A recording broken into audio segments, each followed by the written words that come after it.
السلام عليكم متابعي همزة اليوم، نتمنى تكونوا بخير. اليوم غادي نشوفوا مجموعة من العملات المغربية القديمة اللي تباعت في مزادات هذا الشهر هذا، فبقوا معايا نشوفوا الأثمنة اللي تباعوا بها. وما تنسوناش من دعمكم بإعجاب بالفيديو واشتراك في القناة. وغنبداو بهاد 100 فرنك مغربية إصدار البنك المخزني المغربي بالضبط في 19/4/1951. فكما كتشوفوا الورقة ما زالت في حالة جيدة جدا، وتم التقييم ديالها ب 30 يورو، وتم البيع ديالها ب 25 يورو اللي كتساوي واحد 250 درهم مغربية تقريبا. وكما كتشوفوا هنا زادوا عليها ثلاثة ديال المتزايدين. ورقة أخرى من فئة 5 فرنك مغربية إصدار البنك المخزني المغربي سنة 1924. هاد الورقة فايتة 100 سنة حاليا، وكما كتشوفوا الحالة ديالها لا بأس بها. تم التقييم ديالها ب 60 يورو اللي هي 600 درهم مغربية، وتم البيع ديالها ب 30 يورو اللي هي 300 درهم مغربية.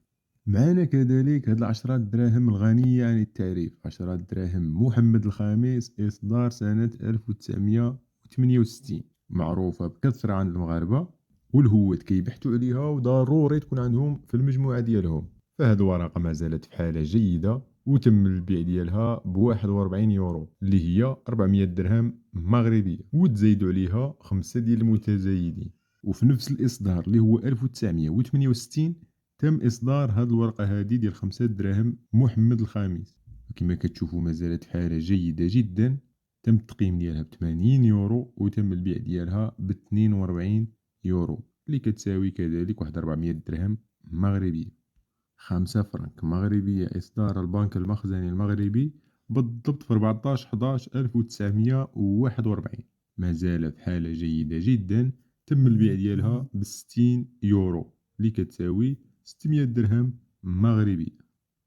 والمفاجأة اللي معنا اليوم هي هاد 100 درهم المغربية إصدار سنة 2023، كتباع كذلك في مزاد وتباعت في مزاد. والسر اللي فيها هو في الرقم التسلسلي ديالها، فكما كتشوفوا الرقم التسلسلي ديالها هو 71، كيتعتبر من الأرقام التسلسلية الأولى اللي خرجت بهم هاد الورقة هادي. والهوات كيبحثوا على بحال هاد النوع هادو ديال الأوراق، خصوصا إلا كانت في حالة جيدة جدا. فهاد الورقة هادي كما كتشوفوا تم التقييم ديالها من خبراء الموقع ب 200 يورو اللي هي 2000 درهم مغربية، وتم البيع ديالها فقط ب 100 يورو اللي هي 1000 درهم مغربية، وتزايدوا عليها جوج ديال الناس. 500 فرنك مغربية إصدار البنك المخزني المغربي في 19/12/1956، وهذه كانت من بين آخر الأوراق اللي تصدرات في عهد الاستعمار الفرنسي للمملكة المغربية. وتم البيع ديالها ب 125 يورو اللي كتساوي 1200 درهم مغربية تقريبا. معنا كذلك هاد 10 فرنك إصدار 6/3/1941 إصدار البنك المخزني المغربي. الورقة ما زالت في حالة جيدة جدا.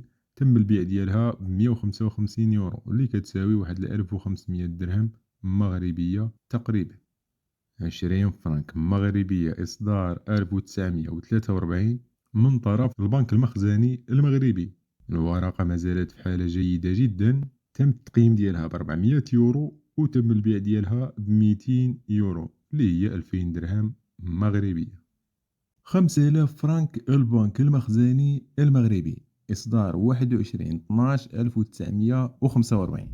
هاد الورقة نادرة جدا، بحيث تزيدوا عليها في مزاد 9 ديال المتزايدين، واللي بطبيعة الحال من هواة جمع العملات المغربية.